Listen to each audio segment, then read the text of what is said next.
Welcome to the Dark Ozarks. We're answering your questions tonight. We want to thank everyone who has submitted their questions, and we'll get to as many as we can. And if you want to drop more into the comments, we'll get to them as we can. And even more fun, we're going to take questions, of course, as they're submitted. It's fun. What's fun about this whole episode tonight is it's getting us back to our extemporaneous roots. So hold on to your hats because, quite frankly, there's no telling what's coming up. We don't even know. We will get back to your questions, but first we want to invite you to like, follow, and subscribe to Dark Ozarks on Facebook, Instagram, and YouTube, as well as your favorite podcast platform. We also invite you to become a Dark Ozarks subscriber on Facebook. On the Dark Ozarks Facebook page, click subscribe, have your login information ready, and join Dark Ozarks behind the scenes for only $4.99 per month. Your $4.99 per month subscription allows you to come with us on paranormal investigations, deep dive research, and topics too controversial for public view. The next 100 subscribers will be entered in a drawing for a free Dark Ozarks t-shirt and an exclusive signed first-run copy of the book, Dark Ozarks, The Spooklight. Subscribe today to be entered in the drawing. And now you can get Dark Ozarks t-shirts for sale at darkozarks.com, paranormalsciencelab.com, and now get them in person at Always Buying Books in Joplin, Missouri. And we do encourage you, not just for the t-shirts, which are awesome, but to check out Always Buying Books. They're in Joplin, Missouri, in person, but also online on Facebook and at the website alwaysbuyingbooks.com for all of your reading needs, including a large section of the paranormal, history, and more. Not to mention, the building is haunted. Tell Bob and Elise we sent you. We also want to thank Beardage and Brewing Company in Alba, Missouri. Beardage and Brewing is the only English-style brewery in Missouri and has been twice named Missouri's best brewery by the Missouri Brewers Association. Great beer and great food in a historical building with a noir past. And yes, their building is also haunted. Tell Nate and Tiff that we sent you. Yes. And Ghostly Questions Noir Answers, and very interactive. We've got some fantastic questions that have been submitted during the past week. Excited to jump directly into those, as well as follow along because we can see your comments live. And so as we can, we will be working with both. Yes, and we really do appreciate everyone. But let's start off. We have a really good one that kind of sets the stage for why we're here and how we got here. From Steve, what got you both into the paranormal field? I'll let you kick it off. Well, of course, what got me into the paranormal field in terms of investigation was you. And that really began after 2016. Paranormal Science Lab became and has been a longstanding State of the Ozarks member. And as a result of that, anytime that I had questions doing research, questions about the weird or the paranormal or the esoteric, I would text you. And then, of course, you know how to make a girl feel good. I think that the memory that really stands out, I had a family member have some questions about a very old building up in Iowa, and he's like, "This stuff looks really weird. What do you think of it?" I sent you photos of it, and I think we identified it as probably an old original Masonic lodge. Yes, I remember that. And that had afterwards been converted into apartments, as has happened so often. So that definitely led to connections with getting invited to sit in on actual investigations, beginning at the Old English Inn. And once I finally made it, I was hooked. It was a phenomenal experience.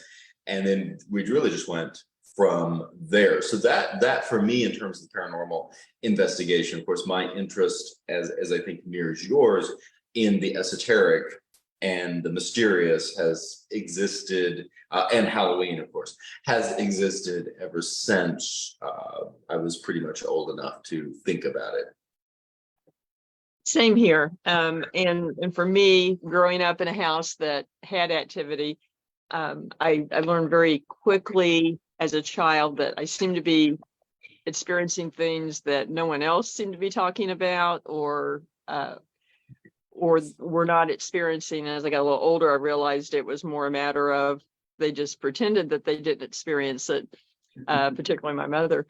And it just always made me curious. Plus, I was just always fascinated by the mysterious and the odd, strange, horror, all of those things in history. So it was kind of natural. And then investigation actually came along kind of like you, more in a way by accident. I wouldn't have necessarily thought I would, but in the course of looking at a house to buy 20 some years ago, I had an experience that I ultimately couldn't ignore and just piqued my interest of why do these things happen? And it was the first time I ever got touched. And which all this is odd when you're going on and actually, real estate agents there and everything, and footsteps are going on and things like that. And then I get touched, and very cold fingers going through my neck and so forth, that I just couldn't ignore it. So ultimately I started researching, led to investigating, led to writing books, led to this. Yes, led to regular spots on the local TV, being interviewed, which led to Peace Church Cemetery, which led to you and I meeting by accident. I put that quote in during the Halloween season of 2016. Yeah, I think we were pretty well to the point of we are past, saying by accident. I think that was somehow meant to happen. I agree. So yeah, a great question. It really is. So Steve, I hope that answered your question. I have a question here. Oh, Joanne asked, did I buy that house? No, I did not. Well, I think that, oh, go ahead. And not just because of that, but the numbers didn't really add up for what they wanted. But yeah, I do have to say it was a little creepy even for me to be doing my laundry down there when something likes to grab you around the throat. So and since I have heard from a number of people who've lived there that those kind of things go on a regular basis, and no one tends to stay there over a couple of years, even when they buy the house. So all in all, I'm glad I didn't. I actually bought a house that's a block and a half down the street, so I didn't go too far. And it's certainly, once you get into this kind of investigation work, it really is interesting how it changes your perspective. On one hand, of course, just being comparatively very chill about the potential for hauntings, but the other side of it, as you noted, that some of these hauntings are a bit grumpy. It's not necessarily a place that you want to be in just on a daily basis. No, that's true. And this was one that it tends to be a little grumpy, or at least a little more up close and personal than some. And so it certainly can be unnerving. And yeah. I certainly understand that. I see why people do come and go from the house. And then later we also confirmed that it was a former mortuary. So yes, and I do find it interesting. It's a bit of an aside, but oftentimes funeral homes, mortuaries have a tendency to exhibit more dramatic phenomena than other locations, often even other locations that people would think, that they associate with hauntings, namely cemeteries. True. Or, seems to be more akin to a place of death. often a location of a death, particularly if it's tragic or traumatic, tends to have pretty strong activity. But I kind of over time have concluded, I think that maybe this process of separating from the body, maybe it's not instantaneous, and so perhaps by the time that people are at a funeral home, there is still part of that trauma or that spent emotion being released, and so I think that's probably it. I think so anyway. Which could also explain some aspects of hospitals. True. Oh, definitely. And lots of hospitals are very haunted. When you talk to people who work in hospitals, you get a lot of stories. They don't always like to just announce that because they're, trepidation about jobs, etc. And just like pilots not talking about seeing UFOs. And but I've talked to a lot of people who work in hospitals over time with very intense experiences, and very common. What question you want to take next? You look at ones that we have, and I'll look here. Okay. I really like the question. What experiences have happened around a villa? What was that? What experiences have happened around a villa? Oh, okay. A villa is definitely one of my favorites. It is a small town. It's often listed as, quote, a ghost town. It's not technically a ghost town. There are a couple hundred people still live there. There's several active businesses, and people coming and going. Every time I drive through, there you usually see someone coming in and out of a building, that kind of thing. So it's not as desolate as people make it out to be on the internet, but it has a very intense history going back pre-Civil War, and then during the Civil War, it was a Union stronghold in an area that there was mainly dominated by Southern leaning people. And it's also an area that is kind of out an open area, more so than other areas, even just a few miles away. And so it ended up being a target for bushwhackers and partisan rangers, particularly of the bushwhacker variety, those that were not necessarily organized partisan rangers, but were out taking advantage of the circumstances and looting, those kind of things.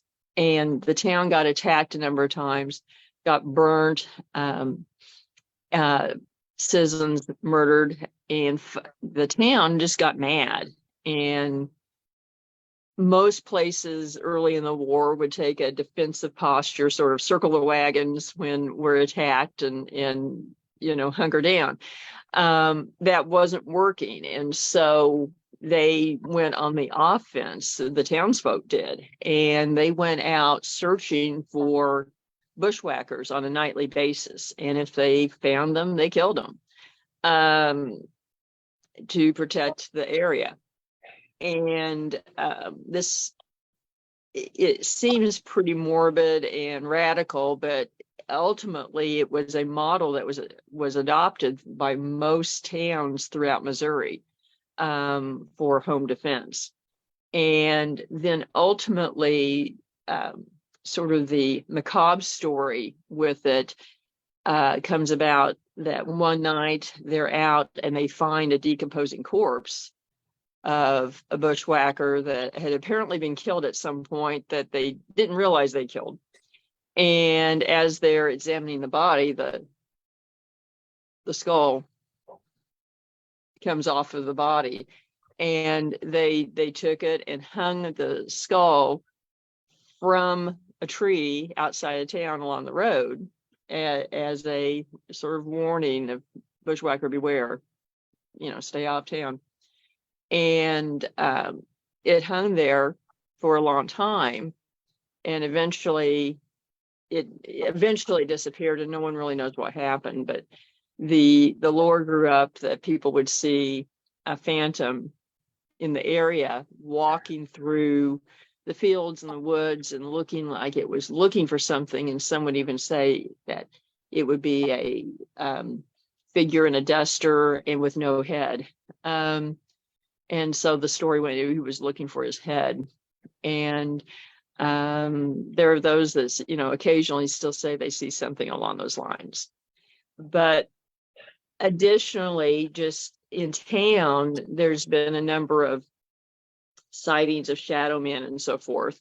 One tale is that people will see shadow men staggering out of the old saloon building, which was built in 1868, just shortly after the war. The building's still there.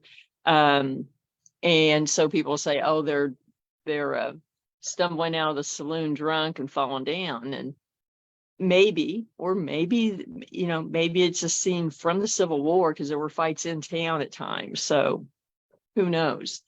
And then, some people have told me stories of hauntings in houses right in town and then on the outskirts. Nothing that, it is one of those just outrageous stories, but several where they have disembodied voices or footsteps, those kind of things that probably more than you would think in that small area. The story of Avila for me is one that obviously is continuing, in the internet push to categorize it as a ghost town is really interesting to me, because it really gets listed in clickbait.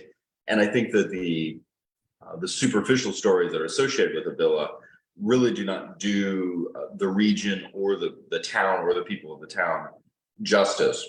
But what is actually happening there, what is a documented part of history, is typically much more interesting than those clickbait points. Yes, I agree.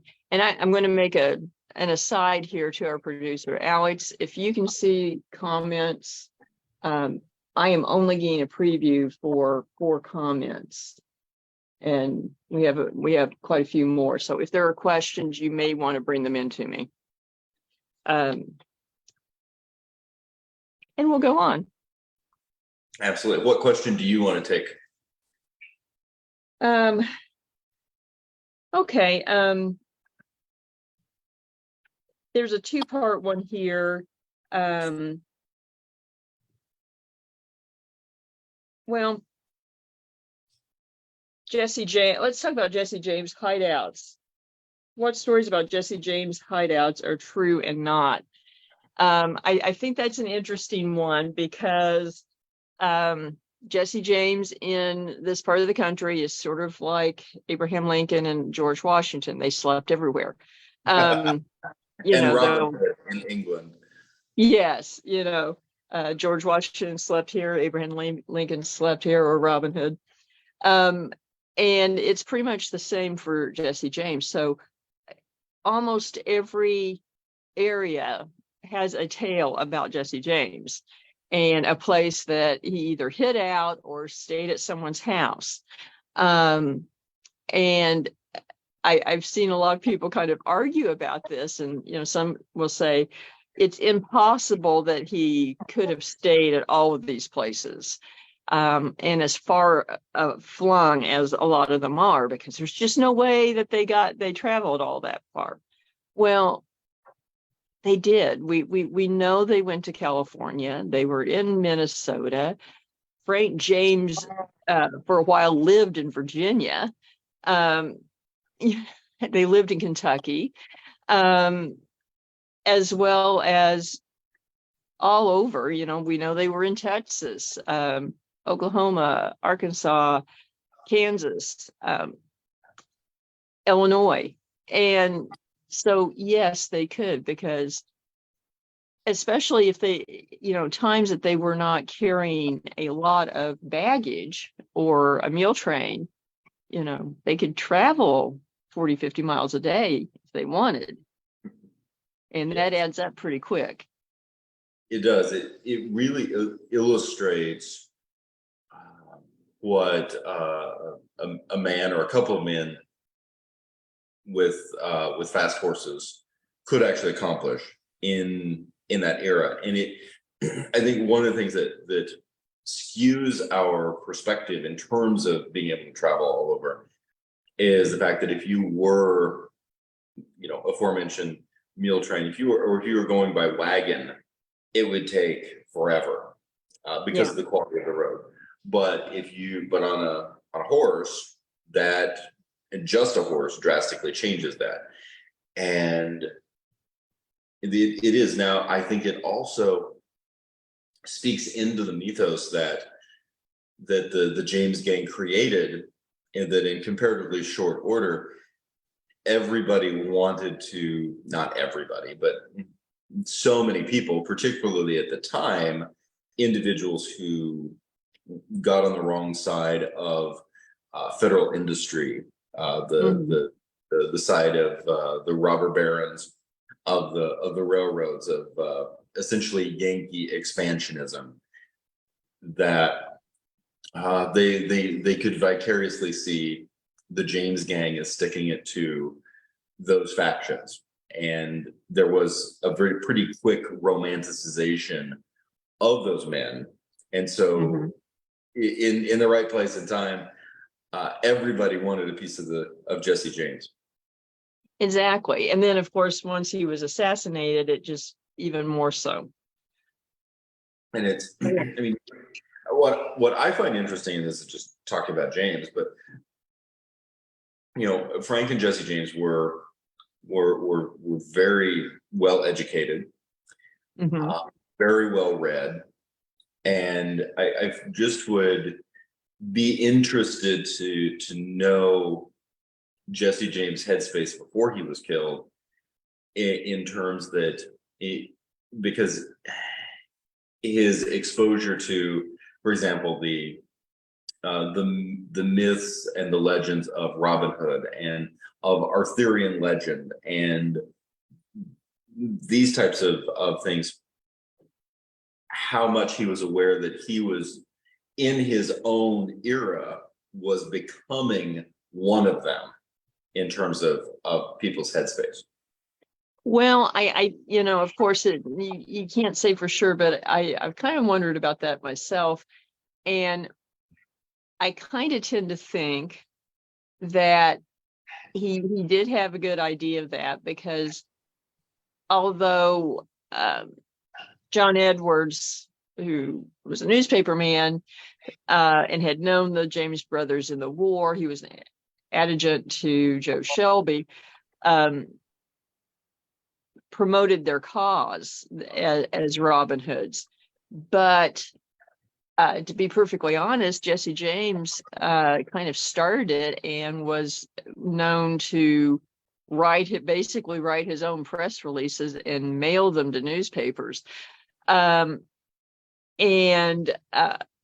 I think he was aware of that. I mean, and when we say educated, these were men, and particularly Frank, but who on robberies would be quoting Shakespeare at length, things like that. So they were very well aware of the classics and the value of a good turn of phrase, I think. So I think it was a crafted persona, yes. And I think that the James brothers, particularly Jesse, were intricately involved in crafting it, and then Edwards just broadcast it even further. So coming back to the mythic and the real hideouts of Jesse James, what are some of the locations that stand out to you that are pretty verifiable? Well, of course, there's Merrimack Caverns, and it's funny. I have seen it disputed, but it is likely that they probably at least stopped there. I'm not sure that they stayed there as much as it's kind of portrayed, but I'm sure they probably did stop there. There are hideouts. There's a hideout, a couple well reputed in Indian Territory. And that's pretty believable because there is lore that they buried money there. And ironically, years later, in about 1912, Frank James and his wife moved down there. And then Cole Younger, when he got out of prison, he moved down there for a time. And the story was they were trying to find the money they had buried. So I tend to think that's probably a valid one. One that isn't talked about a lot, but is pretty verifiable, is actually at Garnett, Kansas. There was a Confederate partisan, and I just went blank. His name is either Richardson or Robertson, I forget. And he had a large ranch there, and they are known to have stayed there a lot, and he protected them. It's also rumored that perhaps that is where some of the money was buried. There's a story that from later years when Frank and his family were living at Kearney, and I forget the occasion, but money was needed, and his one of his sons tells this story later on, that his father said, okay, fine, he'd go get money. And he rode off west, and the next morning came back with money. And it is conjectured that it was within riding time to get there and back. And that makes sense. And that made sense. There's one that is on the state line of Kansas and Missouri down by Jane. There's a cave there that it is known that they hid out in. They're also, reputed to have hid out in the underground, the tunnels in Eureka Springs. I don't know. I mean, I've heard that a number of times. I don't know how verified it is. There was a location that was up close to Rolla that they hid out at a lot. It was a doctor's house that was sympathetic to their cause, and they hid out there a lot. But I don't think they were lacking in people willing to put them up. That's the one thing. Well, and that really changes the perception of a James Gang hideout, because what we're typically left with this idea of them on their own in a cave somewhere, literally. When in reality they could be at a doctor's house, at a farmhouse, at a ranch, connected.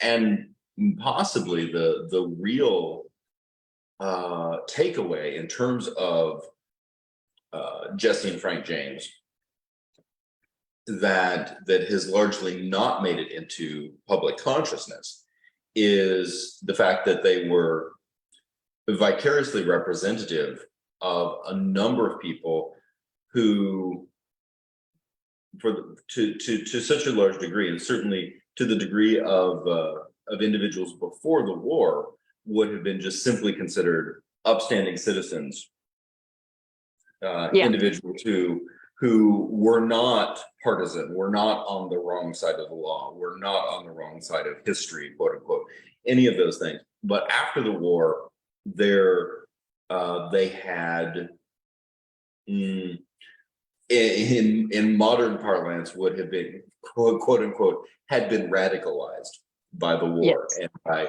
by decisions made by Lincoln in D.C. and by the troop movements and requisitioning and the actions in the Trans-Mississippi Theater and those types of things.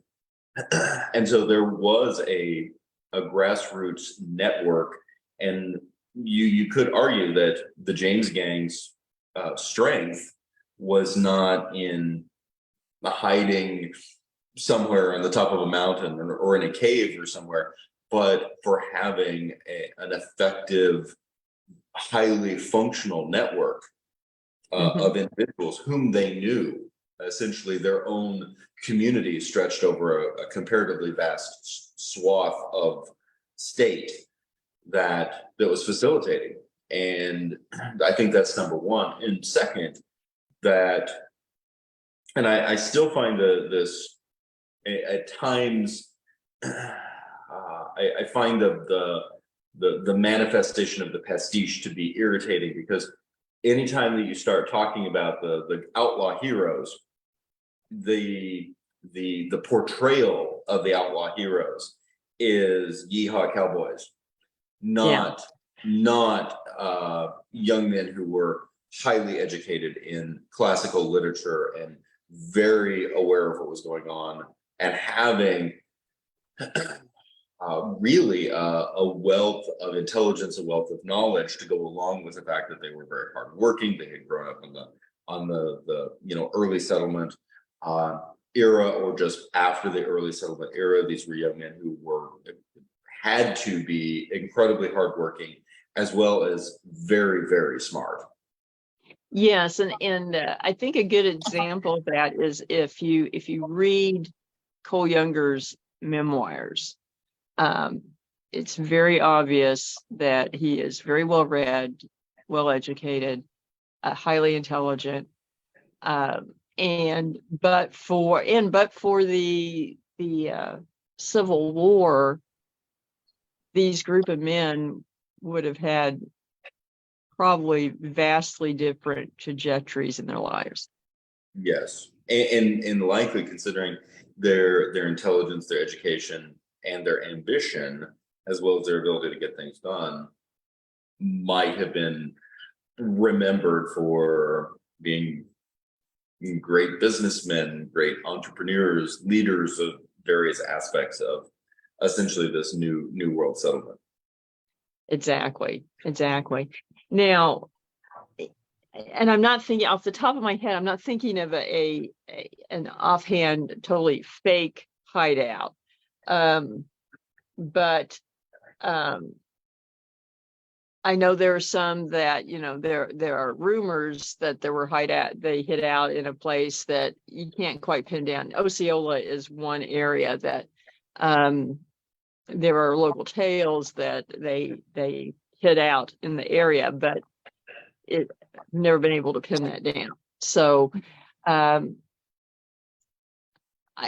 not sure that there's any that are totally, quote, frauds that I'm aware of just off the top of my head. But I think a lot of these stories came about either from being handed down and, details getting switched around. And so, it grew up in the family that they stayed at Grandpa's house, but maybe they didn't, and it was somewhere else, but Grandpa knew about it, those kind of things. But,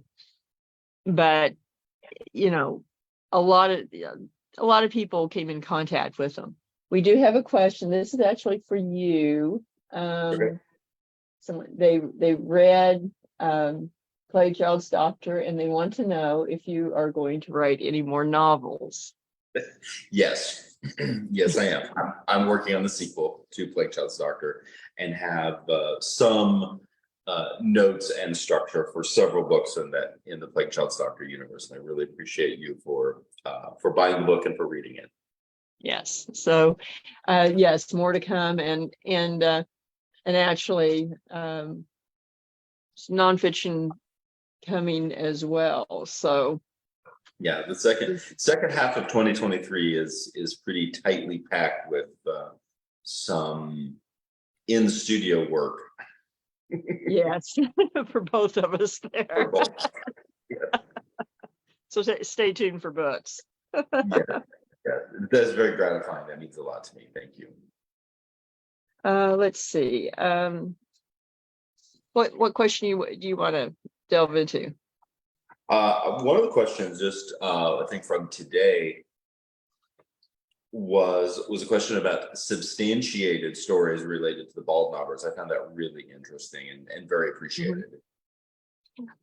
I'll let you start.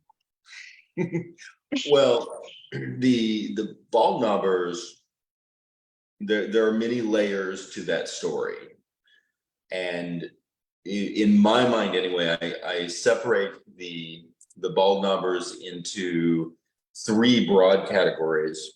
Of course, we're dealing with late 1870s into the 1880s, and the commonality is the development of masked or hooded Ozarks vigilante groups, essentially citizen groups.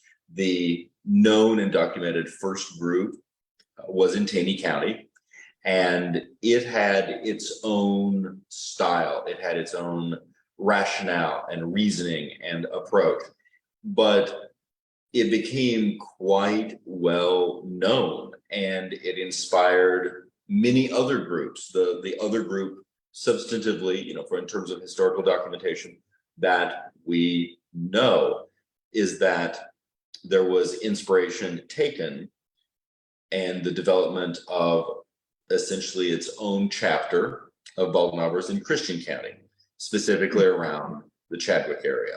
And the histories of both of those bald knobber groups are very well documented.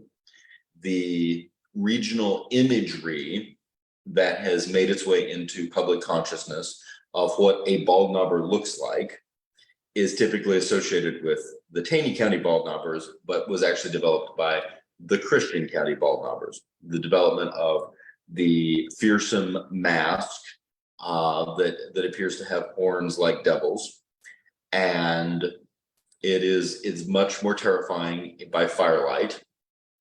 When I try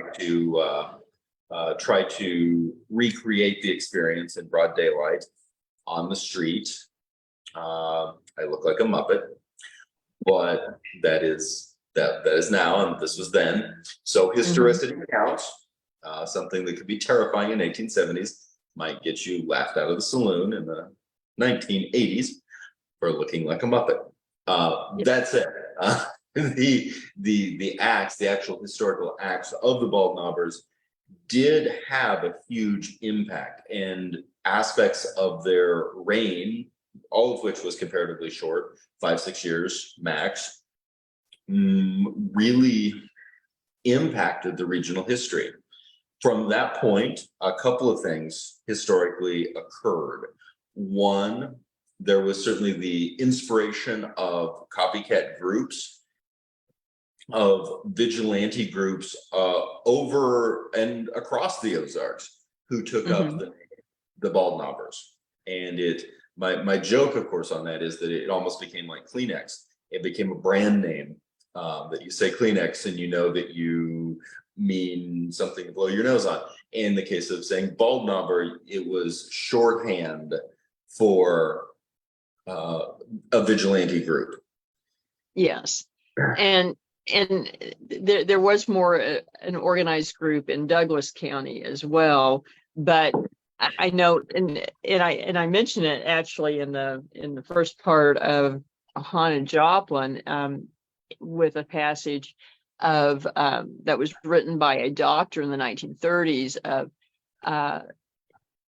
his experience in a cabin in the mining field in Joplin, of being dared to spend the night in this cabin that was supposed to be haunted, and that while he was in there, started hearing sounds of someone being beaten and whipped, etc., and refers to it as bald knobbers, which of course there were no bald knobbers over here, but it was just a common name to use for that kind of activity, is a good example. And then just coming back to actual historical points, both the Taney County and the Christian County bald knobber narratives are surprisingly well documented. Mm-hmm. Something that did seem to happen, and I find this really interesting, just in terms of the regional consciousness that seemed to happen from about the 1890s up until, I would say, about the 1960s, thereabouts, is that bald knobbers passed into, for lack of a better term, almost subversive legend that you keep locked in your attic. Yeah, it's the family story you don't really talk about.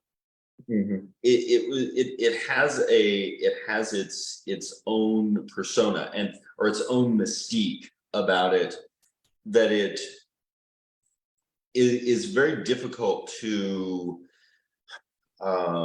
really categorize. It is a near subconscious regional mystique that existed for some 90 years, almost always within group, what I would say community consciousness, but also never quite out in the open. And the bald knobbers today have a very different hold a very different place in regional consciousness. And I find that really fascinating, that traversement of dealing with this history. So that is really interesting. Since I would say 1980s, 1990s, really in present time, a misconception that arises about the bald knobbers is that they were race related, and they were not. Certainly in terms of Taney County, documentably in terms of Taney County bald knobbers and Christian County bald knobbers, they were not associated with race, with any type of race war or race riot. And that's not sidestepping the issue. Those issues happened. Those issues happened in the Ozarks, but documentably that was not part of the bald knobber story. And no, I think it gets confused with some of the later events with lynchings and so forth in the region. Yes, and so there is that. And then for me personally, the hanging of Matthews, I believe James Matthews, and on the Ozark Square. Of course, it was Bull Creek Dave Walker and his son Billy, who was 17 or 18 at the time. Both were hanged side by side on the Ozark Square, I believe in May of 1889, and Mr. Matthews was hanged as well. And I've been, and this is part of the historical record, because I believe Bull Creek Dave and his son are both buried in the Sparta Cemetery. I drive by that cemetery. In terms of bringing it into present, anytime that I eat Chinese food after church at Sparta at Jade Star Restaurant, I drive by that cemetery. And I think about them every single time that I do. But Matthews, and this is my final point on the bald knobbers, of just how emotionally and historically complicated their stories are. They were being hanged on the square publicly because of the Eaton's family massacre. And these were individuals that ultimately, in various aspects, were convicted to be executed for essentially murder in cold blood. They attacked the Eaton's family cabin with women and children in the cabin. Yeah. And for a variety of complex reasons. And Matthew's dying request, his final request, and this is what gets me, because you think of cold-blooded killers and their last meal, and sticking it to the man and having something off-putting, or angry, or these types of things, that they were raging against the machine, so to speak. And his last request, which was fulfilled, was, don't bury me in the Sparta cemetery, bury me on my home place next to the graves of my children. Mm-hmm. And he was a deacon, and in his church, and it just, to me, it always, and I've stood next to his grave at sundown. It's off in the wilds of the Mark Twain National Forest now, off of an ATV trail that I'm sure dozens of people on a regular basis drive by in their ATVs, or maybe on horseback, or ride by on horseback, and see some tumble down foundations of what was his cabin's front porch. And if they are paying attention, they might even see the remnants of the wrought iron that encloses this tiny, tiny family cemetery. And he wanted to be buried next to his children.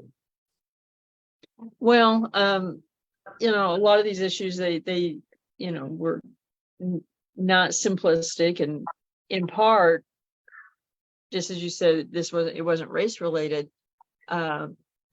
Ultimately, it started as almost a cry for justice and law and order when there was a vacuum of law and order after the Civil War, and things got out of hand. So, I mean, it's one of those things that people were trying to do what was right, and then a bit of the mob mentality took over, and things going too far, and one thing led to another, and then atrocious things did happen.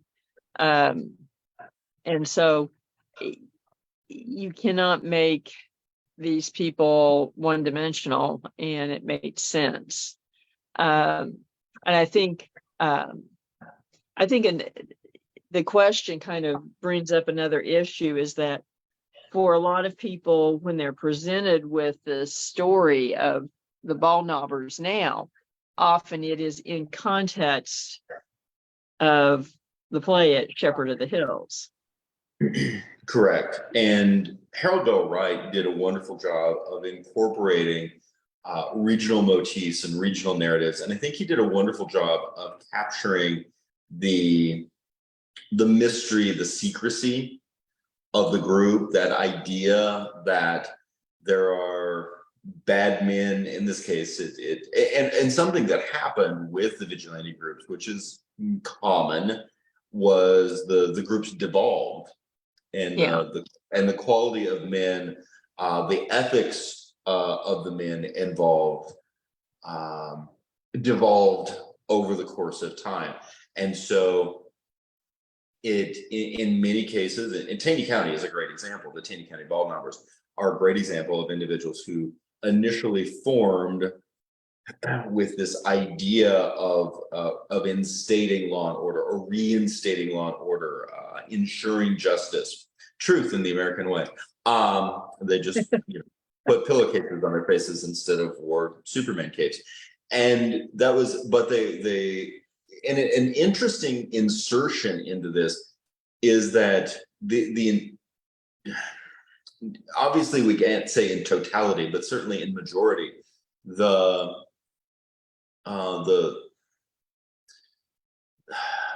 tragedy of the Baldknobbers narrative, both in terms of the reasoning for the Baldknobbers to band together, and then the banding, and then the devolvement, and the victims of the Baldknobbers as well. The entire narrative can really, I think, best to be seen through the lens of a region in upheaval because of the war.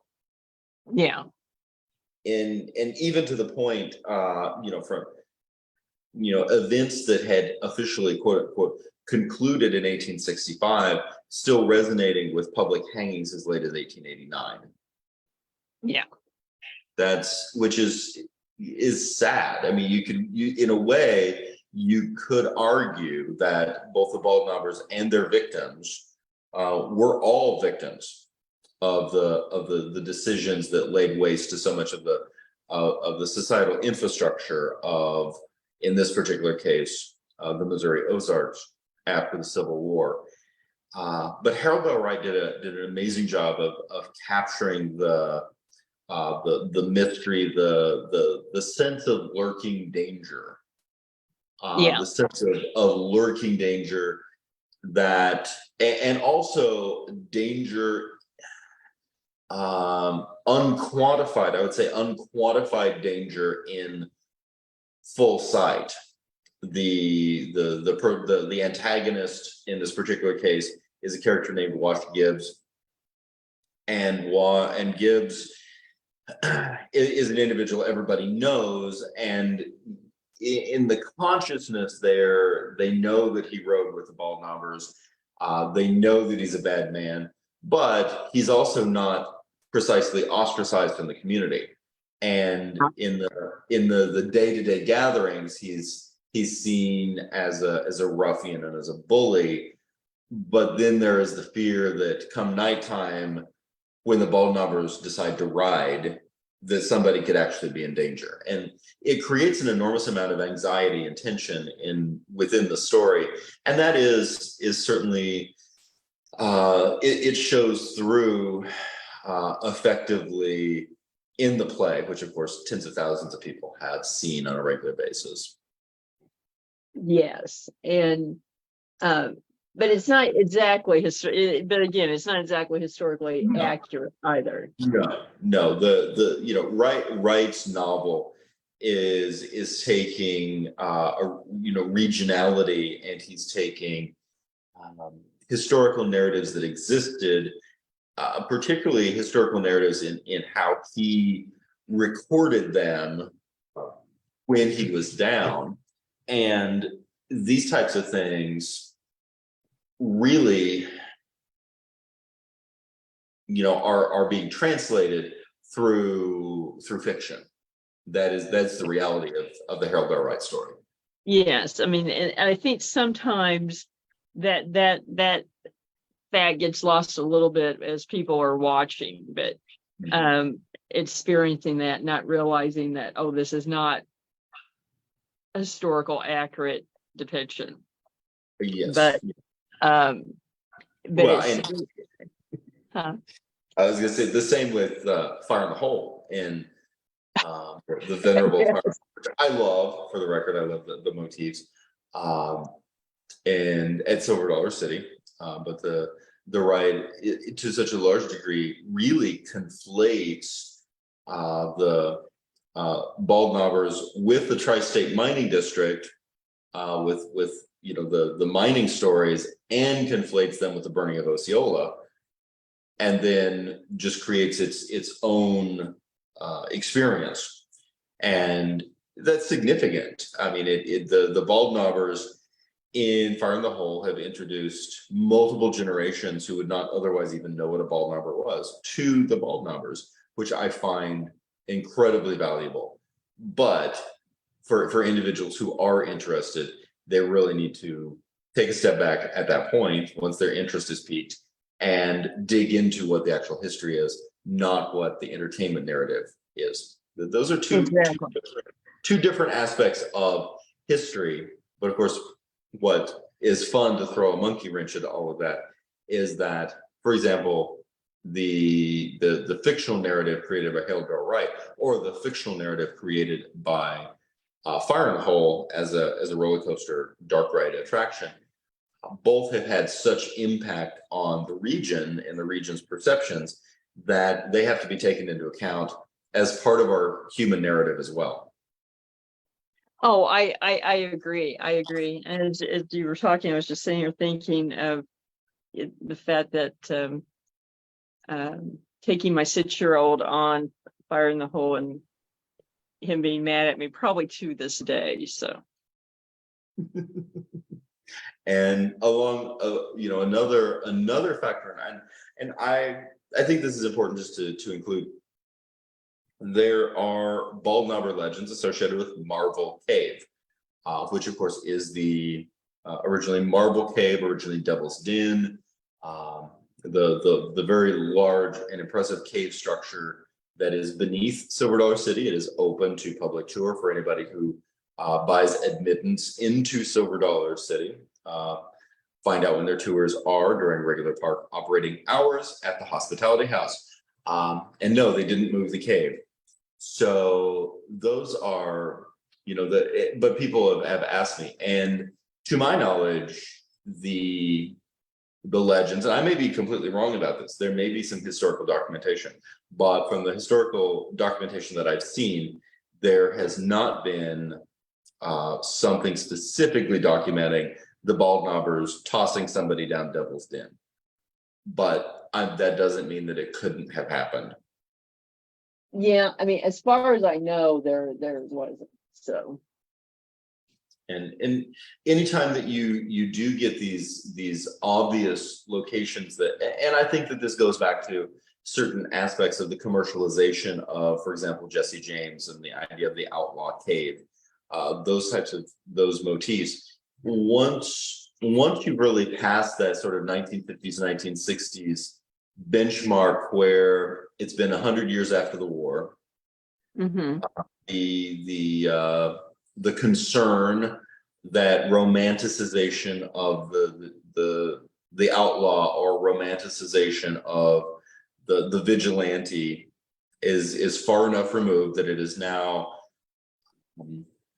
fun. It's a fun motif. It is a fun way to get travelers off of Route 66. It is a fun way to bring people in and get them to buy tickets. And I don't say that lightly. The entrepreneurism of the Ozarks is a very important part of our historical narrative as well. And I value, even when by necessity or by accident, the tourism attraction gets the story wrong, I still value the fact that elements of the story are being told. Yes, no, I agree with you. That part is very important, I think.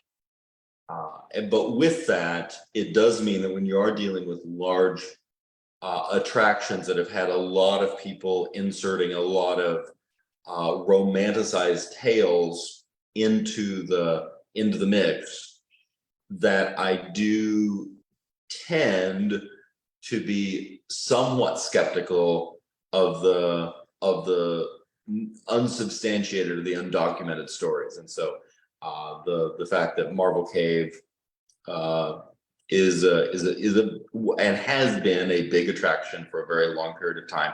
The Marble Cave as a cave attraction, of course, predated Silver Dollar City by many decades. That's a lot of time for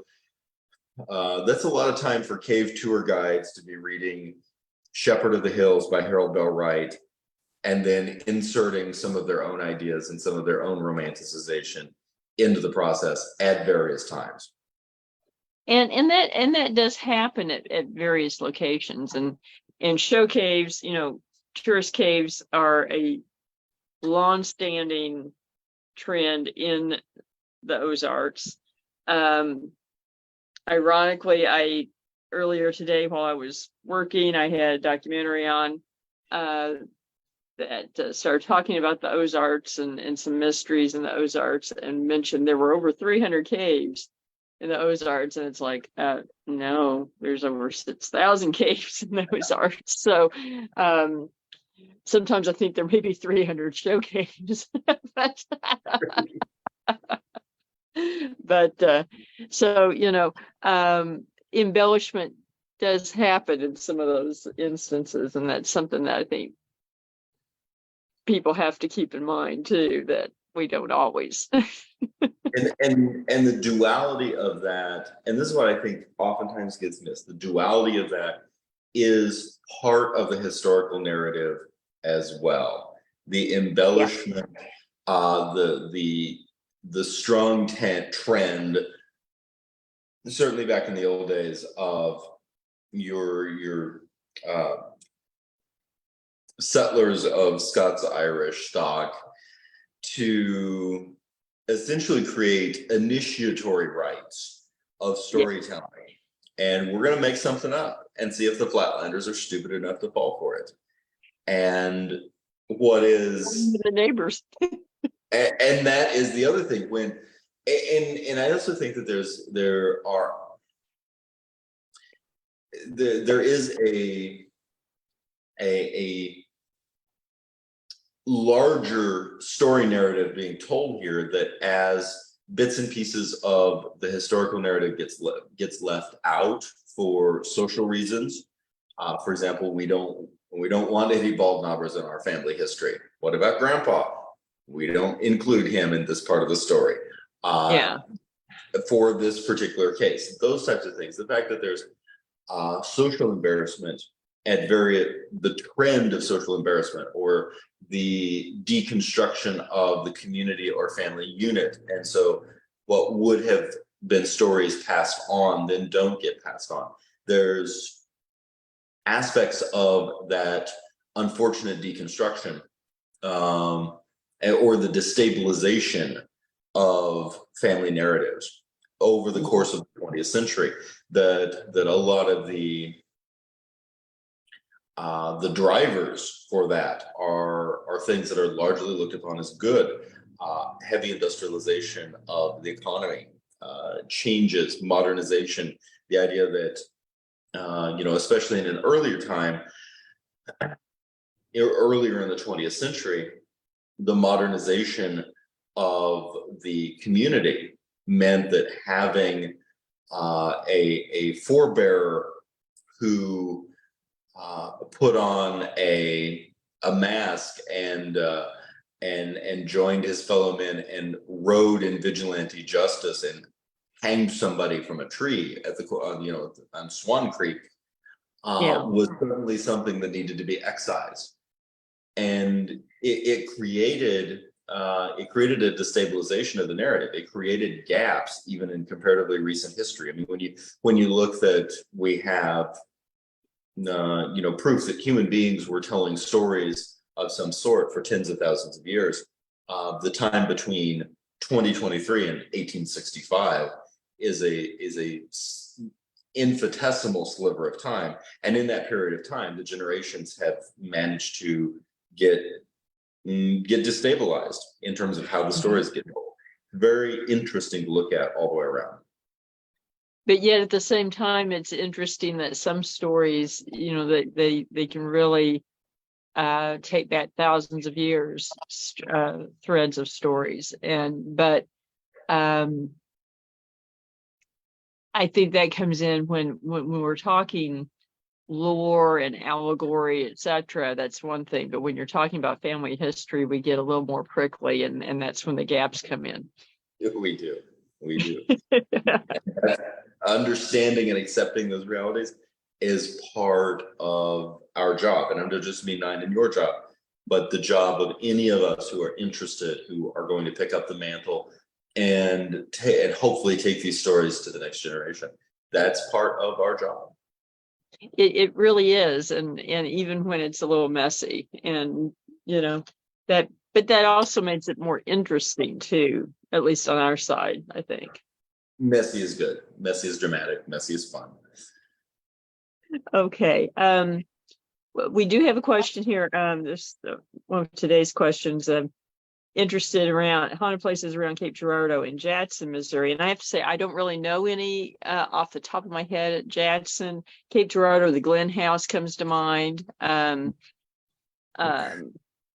With tales going back, 120 years, and Ghost Girl and so forth. And I know there are more. Yes, we do plan on getting down in that area more, but as alluded to earlier, we've got some writing to do in between. We do, and I have had the opportunity to begin work with some folks over in that area. It is an incredibly evocative area. Crowley's Ridge is full of stories. Cape Girardeau, St. Genevieve, all of these locations. And then, of course, getting into Piedmont, there's a ton of stuff over there. I'm excited that entire area is a very unique portion of the far eastern Ozarks, and there's a ton of ghost stories. We just really need to start quantifying more of them.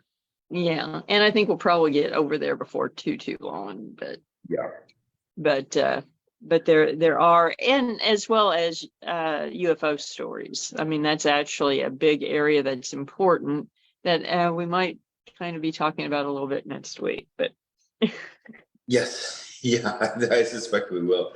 And just in terms of Cape Girardeau, it's not a ghost story, but the rumors surrounding the 1941 UFO crash near the Cape Girardeau are really fascinating. They closely mirror the reports from Roswell, but we're talking about 6 years before Roswell, and even in just the interviews that we did last week, got some interesting local substantiation, which we'd not had before.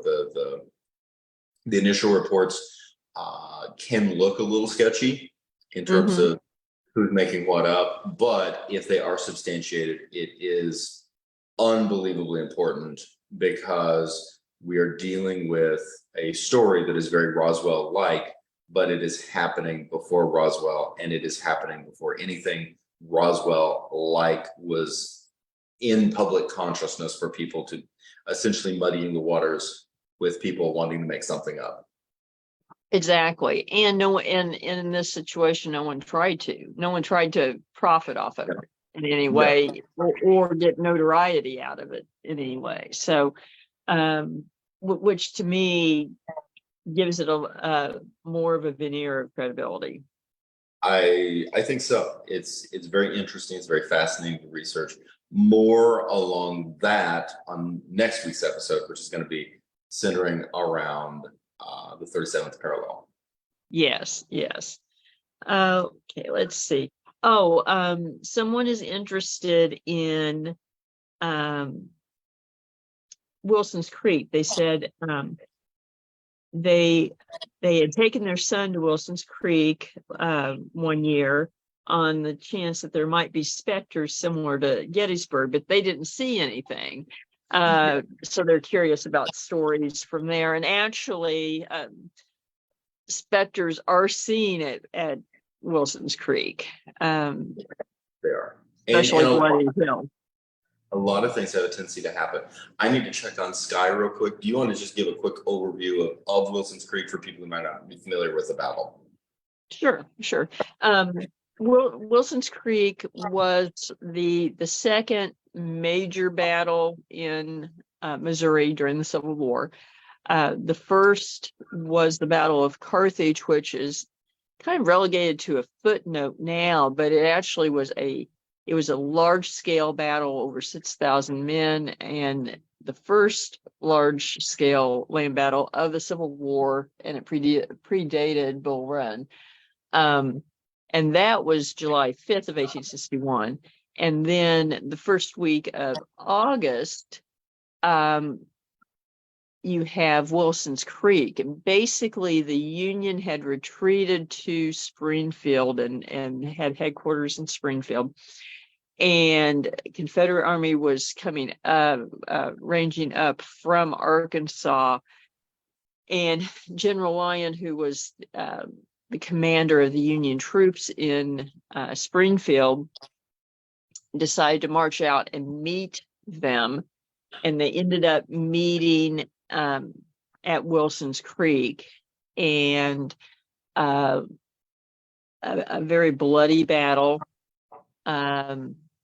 Some pretty harrowing accounts, and it marked the first Union general dying in the war. Maybe the first general. I'm not sure if the Confederate general had died yet or not. I'm not sure that they had. But Nathaniel Lyon was killed in action. And actually, there is a firsthand account told later by Confederate veteran who witnessed him dying, and it's recorded at a Civil War veterans gathering in the early 1930s, and he's in his 90s, and he's also sitting with a Confederate soldier, a Union soldier, also from Missouri, also in his 90s, and they're regaling, and they both have been at Wilson's Creek. And basically, the Confederate soldier said that Nathaniel Lyon was the bravest man he had ever witnessed, and that he really did fight like a lion. And even when he was knocked off his horse, battling a dozen men, and then finally was killed, had nothing but respect for the man. But a number of brutal deaths. To give an idea, the Ray farmhouse, Mr. Ray was a postmaster, and his house was commandeered as field hospital. And so there were so many casualties and so many surgeries that after the battle, basically the Confederates ended up controlling the field and taking control of Springfield. Now, he'd been Union leaning, but he ended up 2 months later. This would have been in early October, writing to the Confederate command in Springfield, asking for a detail to be sent out to help bury the amputated limbs, because he and his son had spent the last 2 months burying limbs, and they were still inundated with them. And so you can imagine the sight and the smells, and that gives you an idea of the carnage. And the Battle of Wilson's Creek, as well as the Battle of Pea Ridge, the battlefields, as well as a number of other battlefields across the Ozarks, and there are many. Mm-hmm. You have a lot of reports of paranormal activity, of ghosts, or echoes of the battles. They don't seem to be as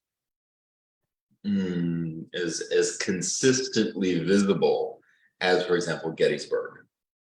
No, but Wilson's Creek does have a fairly regular reportage of people seeing phantom soldiers, phantom riders, even on horseback, particularly at Bloody Hill, which is where Lyon was killed.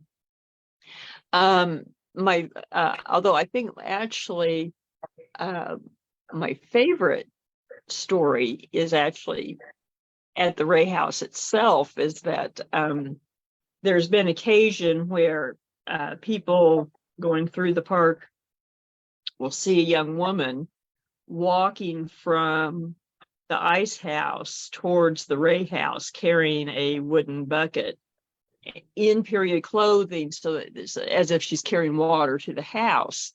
And they will assume that it's a reenactor, or that it's a ranger in clothing, that kind of thing, like a living museum event, only to talk to someone and find out, no, there was no one there. And those things do happen. I mean, that's across, and this is jumping subjects a little bit, but a battlefield that is largely forgotten was the Battle of Ozark. Mm-hmm. It was fought in association with the Union encampment that is on the present day Finley River rodeo grounds and park. And a number of individuals who have lived in homes in that immediate area, in relationship to the modern day Finley, which is the mill, on the river, and in those homes along 3rd Street have reported a lot of paranormal activity. Individuals One of the best examples that I heard was a man who was living in. It was actually in the home that was built by the mill owner, and the home still stands. It is partway up on the embankment and pointed toward the mill so that he could see his business and how his business was getting along from the front porch.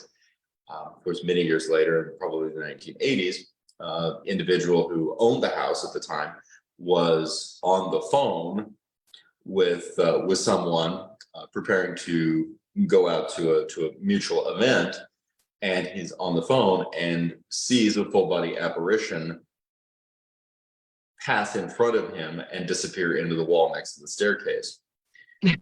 Goes, I need to call you back. And the man was in 1860s garb. Mm-hmm. I always love those kind of events. Those kind of experiences are so neat. Had a couple myself, but when they walk right through a wall, that's really interesting. I've had that happen at the Olivia, but and that is a good example. I mean, and there were battles in so many places. There was actually fighting, and then a hospital and everything, contracted fighting at Cassville as well. I mean, that people don't really think about in different places. So, we have a question. Asking if we're going to do a show on the butterfly people. Butterfly people. That is interesting. I love the story about them, and I think what I especially love about the butterfly people is that they are hard to put into a category, and Yeah. I really respect that, and it really moves the narrative of the documentation narrative outside of, quite frankly, the more trite urban legend, everything on YouTube, everything in public consciousness, Slender Man, Bermuda Triangle, Mary Celeste, the Yeti, all of which have really interesting backgrounds to a point. I can't believe I apologize to the Yeti for just putting in the same category as the Slender Man, but Say, or his cousin Bigfoot might slap you on that one. So yeah, and the only reason that I am temporarily putting them in the same box is that they occupy such a large space in public consciousness. The butterfly people, on the other hand, is what I would think of as hyper regional, Joplin specific in relationship to the 2011 tornado. Yeah, and specifically that moment in time. And we've talked about the butterfly people previously, and we might do something a little more extended. It's it's one of those things that the stories were told that night, and some of the witnesses have sort of been more willing to talk about it later on, others not.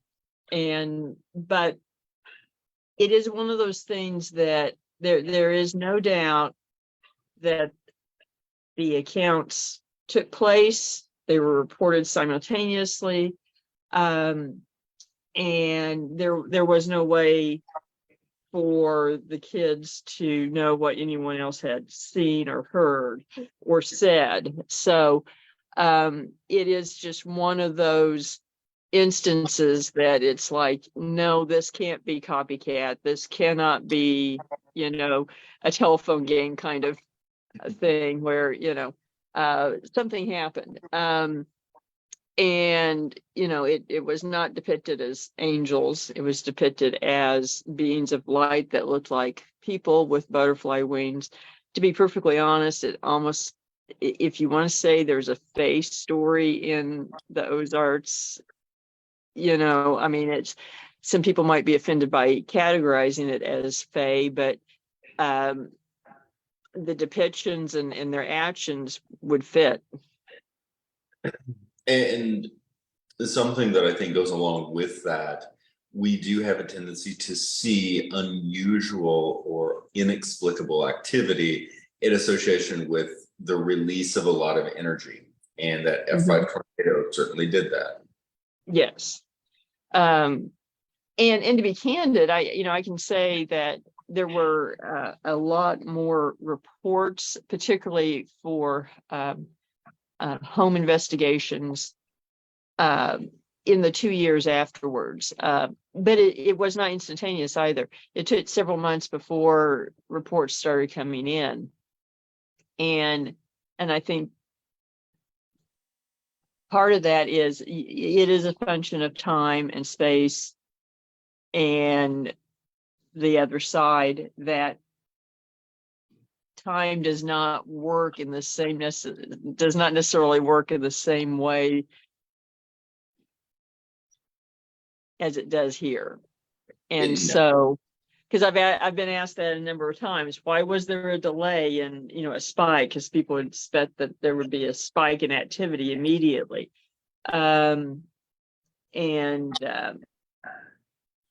I just do think it's a matter that it doesn't necessarily work that way on the other side, as it does here.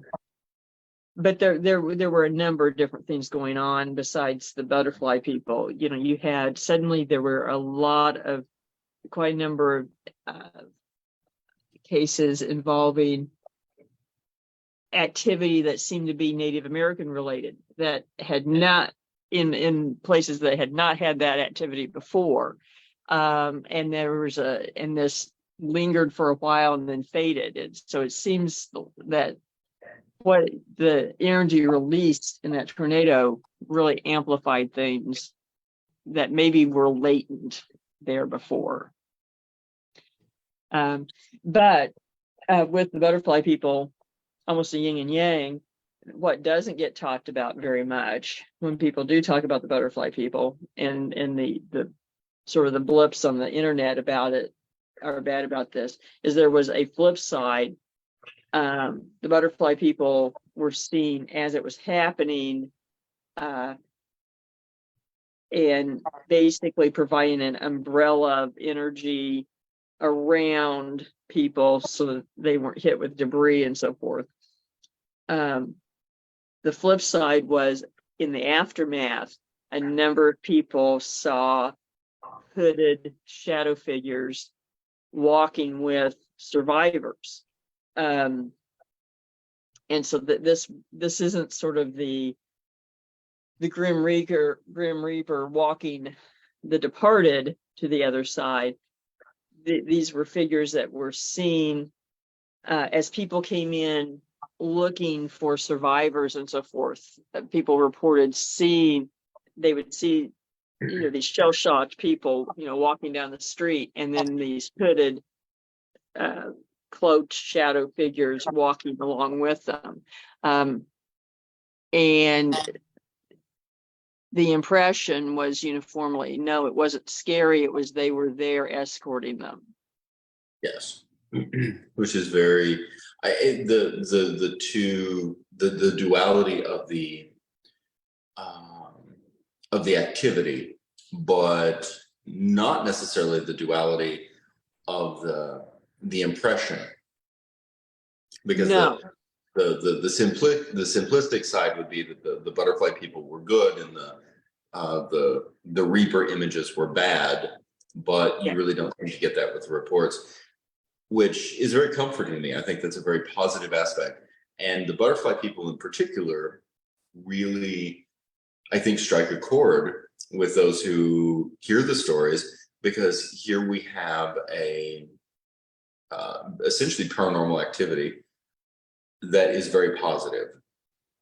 Yes, as a protective entity, and we don't think of that so much, but it does happen, and it is a very good example of that.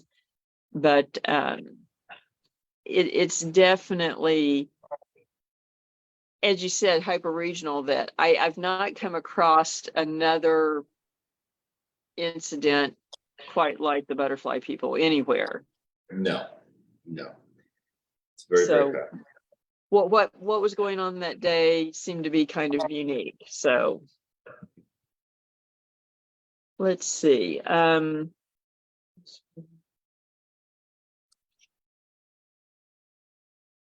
Okay, also getting a question about the younger brothers and also Belle Starr.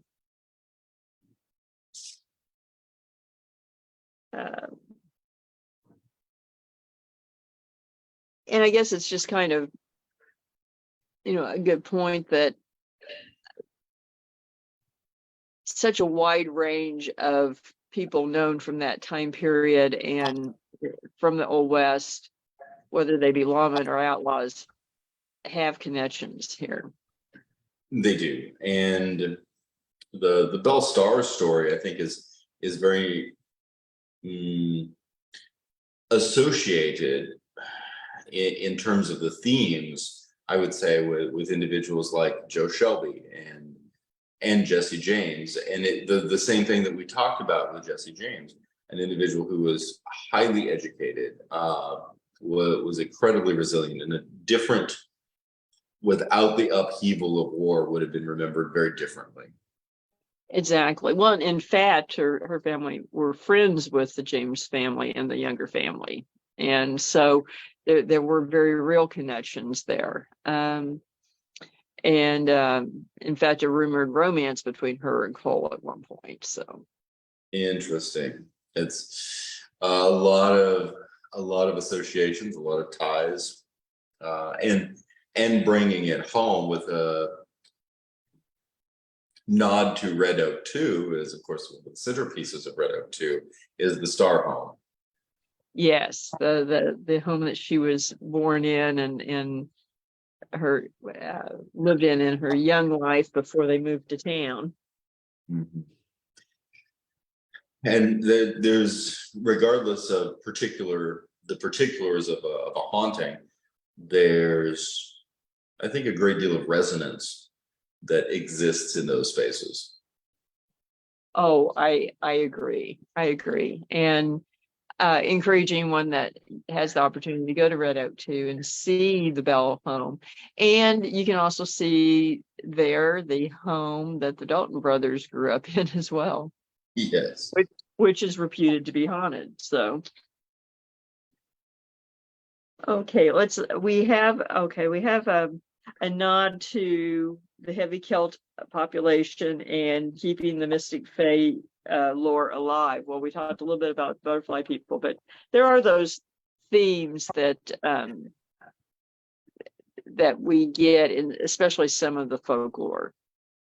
It is, and we can't talk about folklore without nodding to Vance Randolph, who was a very true phenomenal folklorist and a cultural anthropologist who settled in Pineville and is buried in Fayetteville, originally from Kansas, and had a recalcitrant personality, particularly in regards to the Land of a Million Smiles campaigns and the resulting booster clubs and chambers of commerce organizations that were pushing a very different modernizing narrative of the Ozarks, while Vance was busy writing about devil cats. And I'm grateful for that. And the devil cat, and in particular the booger dog and the devil cat, really tie directly to our Scots-Irish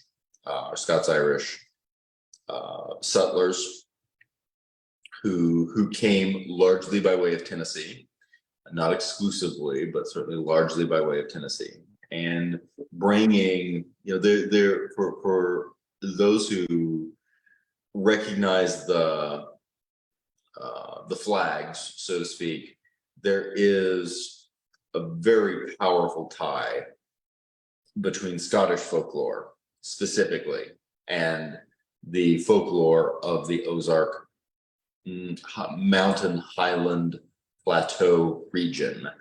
There are through lines there, that are Oh, yeah. unmistakable. And of course, there are numerous strands of Celtic folklore, as well Mhm. as those of Celtic ancestry, but there are certainly common themes, common qualities. I would say common a similarity of tone that, yeah, as one might expect, a similarity of melody and tone in music. You see a similarity of melody and tone in the folkloric connections, and those are not are. Surprisingly, I think for modern audiences who are not familiar with these ancient folklore connections, these are not sourced or originating from primitive peoples or primitive ideas. These are actually being sourced from very complex, very powerful archetypal cosmologies. They go back a very long time. That they do, and it's still, we still are doing a disservice, and I, at some points the compartmentalization of our English language fails us, but because I find myself using the same structures to describe things,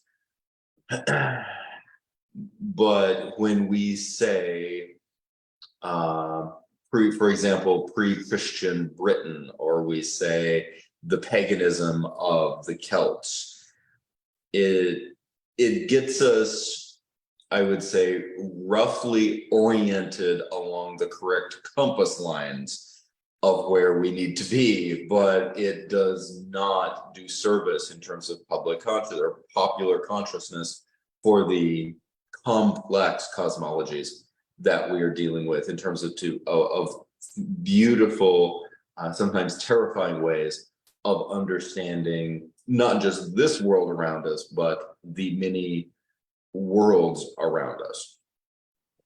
Agreed. And for the person asking about Celtic lore, just keep watching, because we come back to it pretty regularly. You cannot properly interpret what I would classify as the indigenous European settlement culture of the Ozarks, of the interior Highland region, without at least beginning the process of wrapping your head around Celtic cosmology. I agree. As well, and also Germanic. Yes. Which gets left out a bit, but in the Ozarks, you see in some of the tales an influence of both at the same time, which I find very interesting. And we have a question about, and I like this: how far back do the reports of the hairy men of the hills or Sasquatch go, and beyond the sort of the mocking adolescent review of the topic? I love that question. And I'd say, I mean, just in terms of what appears to be a pure Bigfoot encounter, in terms of what Bigfoot researchers today would classify as a Bigfoot encounter, it appears to be Blue Man. Well, actually, there's Blue Man, but then there's also the Ozark Wild Man, and that goes back actually just a little earlier in the 1830s, a little further east in the Ozarks. And there are accounts that, is it feral people? Is it a what we would now say is a Sasquatch? And it's hard to know. There's actually quite a few accounts in Appalachia these days, that of feral people attacking large animals and perhaps even accounting for people going missing hiking and so forth, over the course of generations, so that it would be a population of people who've gone feral, which reminds me of the Ozark wild man, with the supposition in the 1830s that these were people who had gone feral after the trauma of the earthquake, the New Madrid earthquakes. And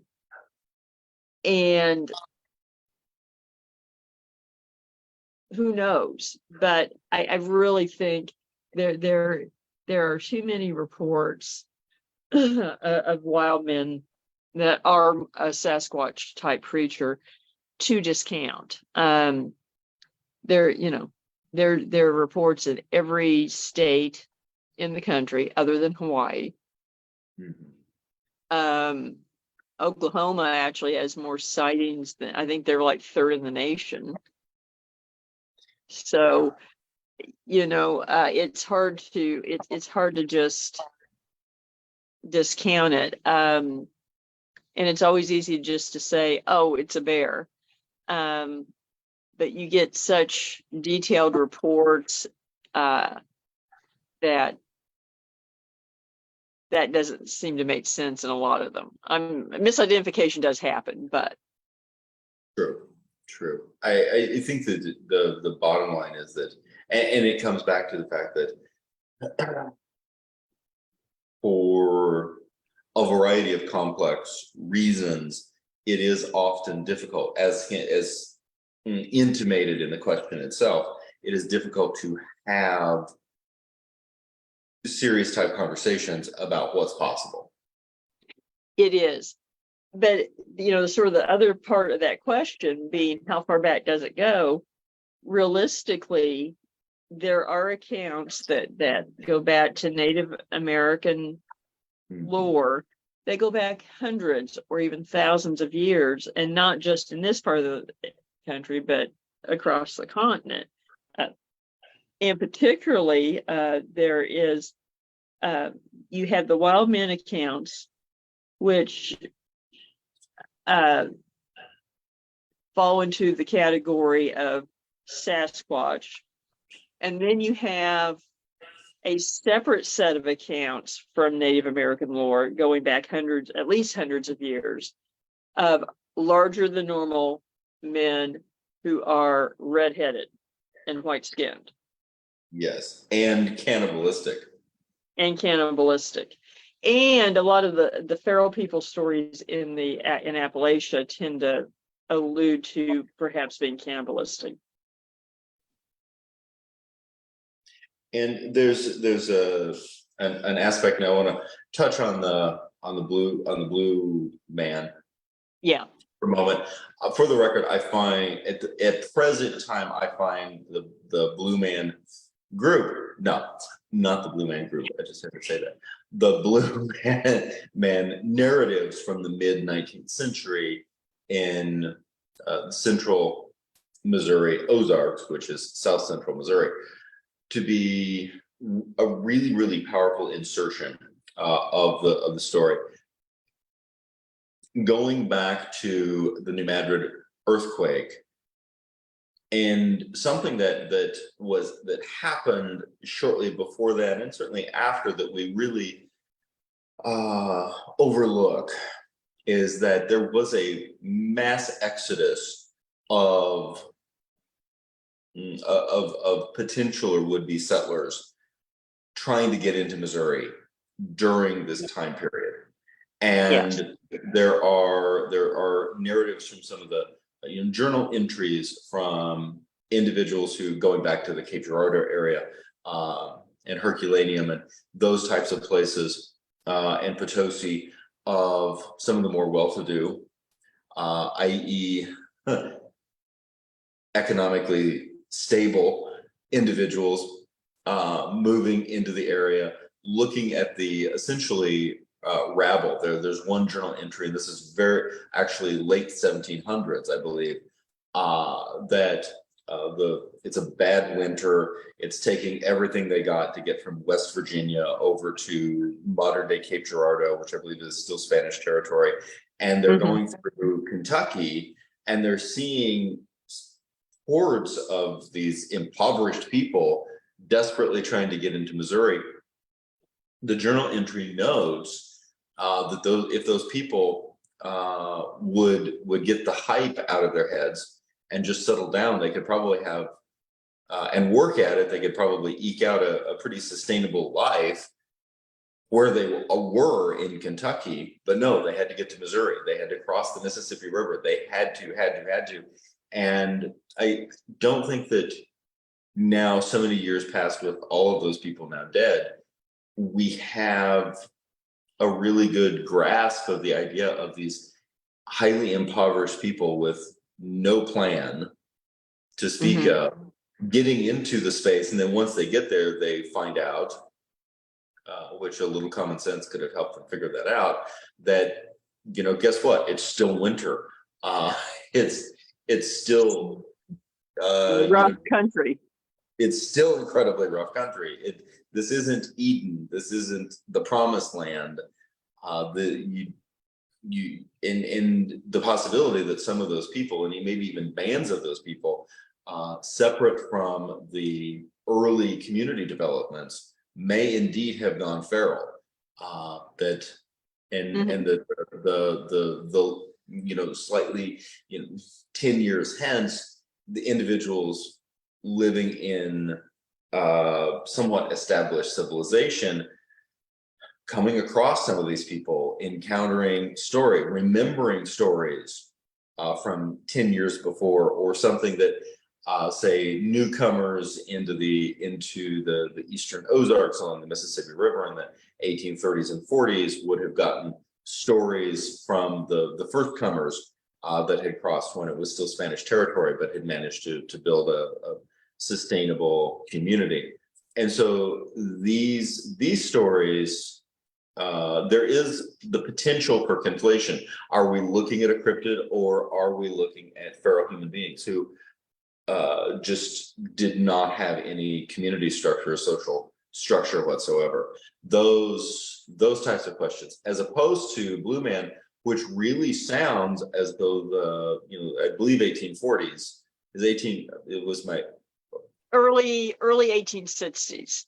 1860s. Okay, so or at least that's the first time it starts getting reported in publications anyway.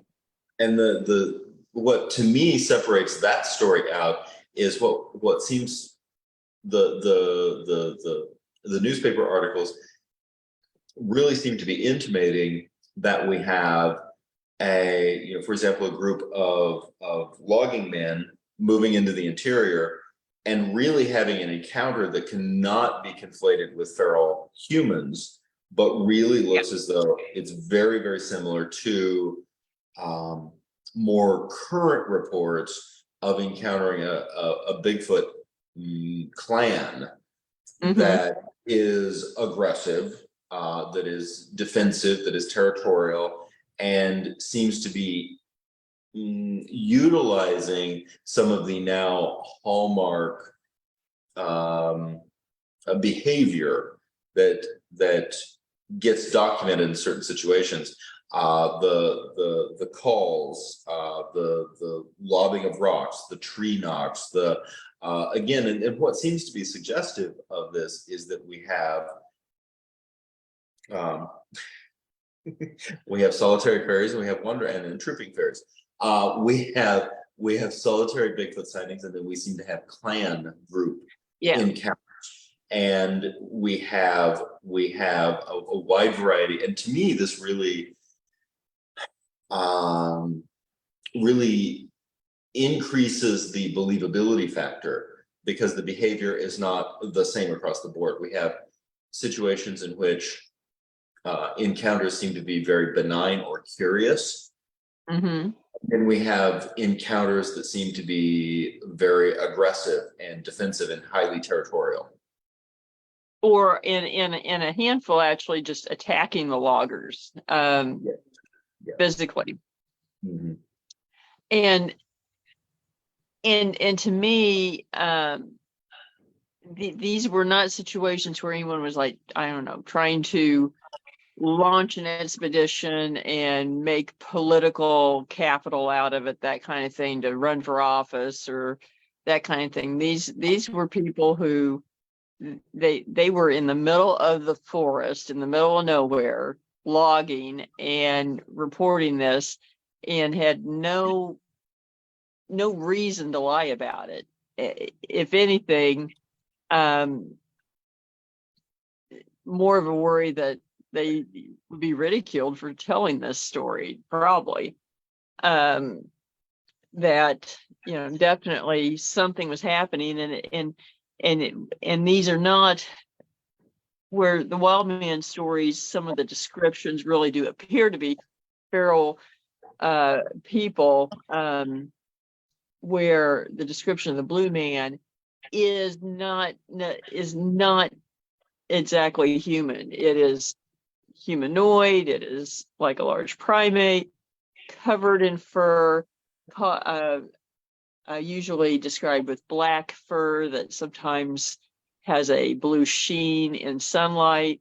And again, a lot of these sound just like what you hear out of the Pacific Northwest or further south. The aggressive nature seems to be more, you find that more in southern states with Sasquatches than northern for some reason. But I guess that side of the family's just more aggressive. I don't know. It's the heat. It's the heat. All that fur gets to everybody. Oh, we do have a question. Are there any reported sightings of pugwuggies in the Ozarks? Reported sightings of what? Pugwuggies.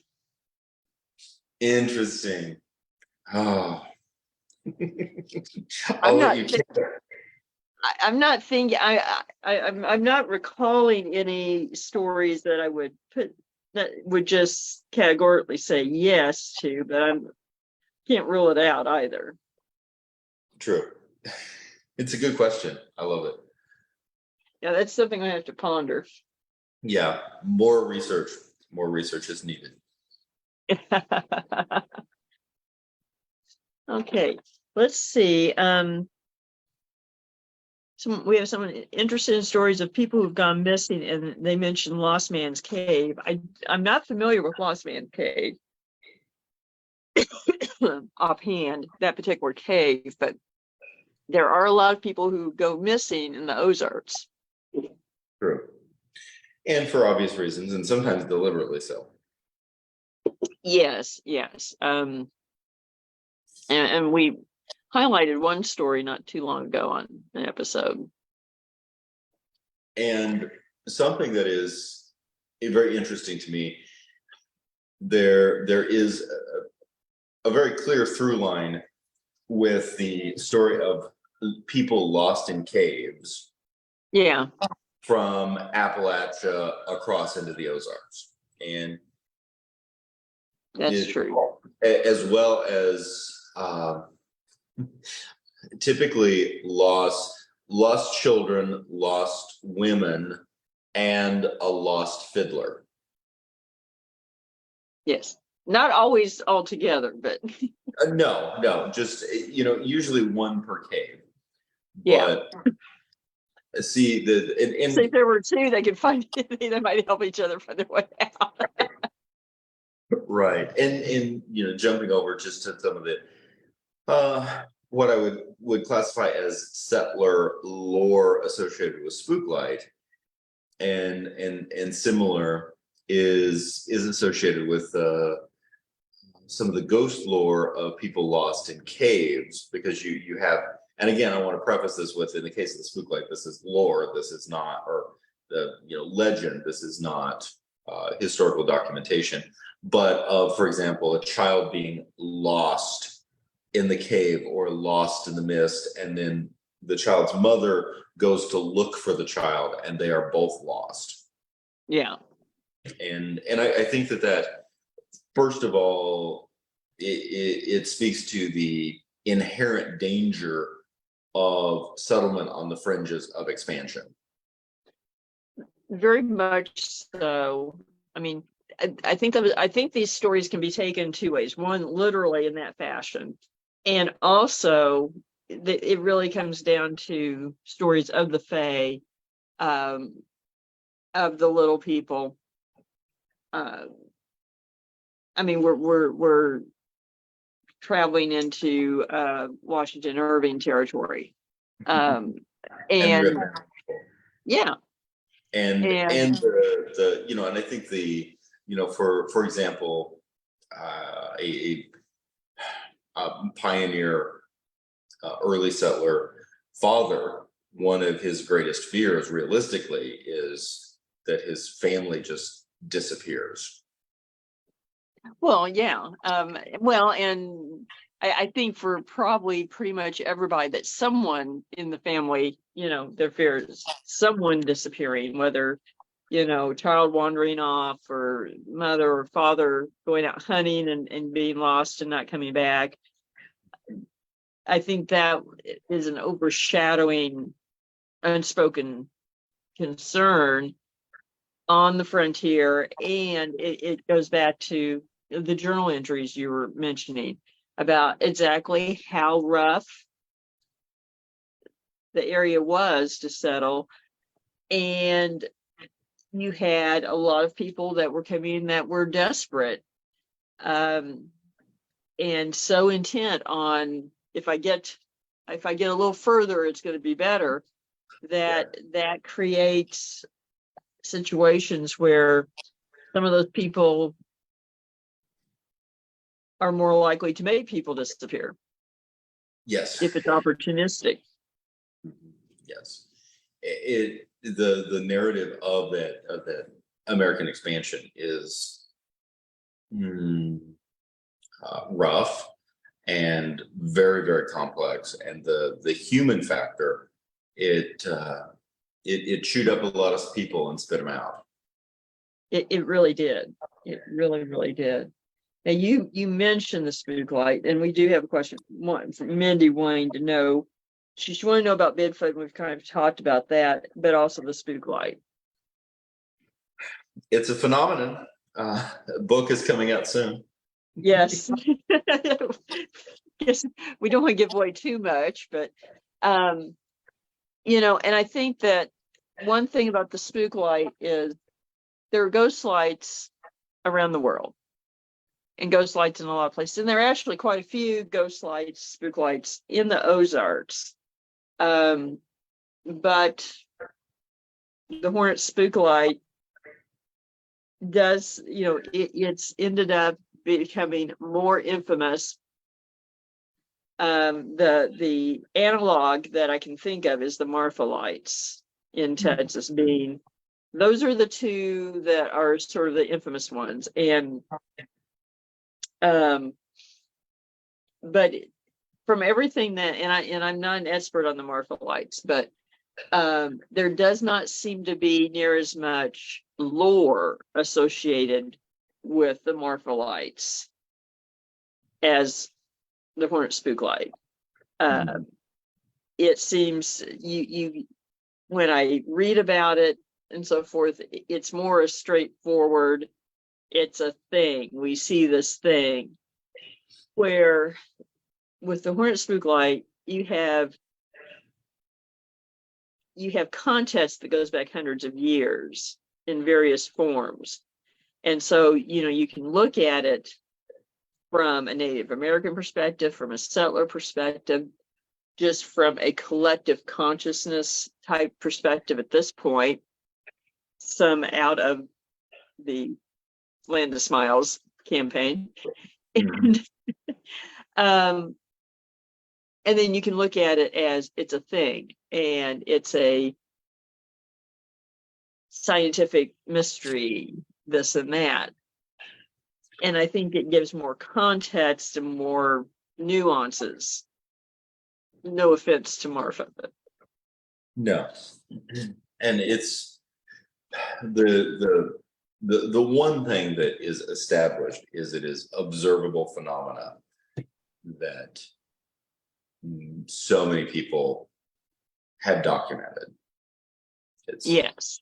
the origin points are of course open to debate, and the lore surrounding it is fascinating, and there's layers and layers of lore, and the cause of course is unknown, but lots of room for speculation, lots of opportunity for amateur research as well as serious research if anybody wants to pick up that mantle. Well, and certainly, there's been a number universities, the Army, the Corps of Engineers have tried. And I think that is one thing too that makes it a little more unique. As far as I know, there has not been that level of serious investigation into other ghost lights, Marfa or anywhere else, that there has been here, and ultimately still be inconclusive. Agreed. It is truly a mystery. It is an Ozarks mystery. And that's all we're saying until the book comes out. That's right. Now, we do have a question about the legend of Smokey Joe in the Buffalo River area near Ponca, Arkansas.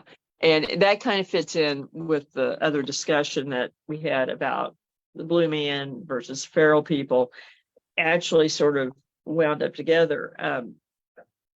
And I'm not an expert on the legend, but what I do know of it is Smokey Joe,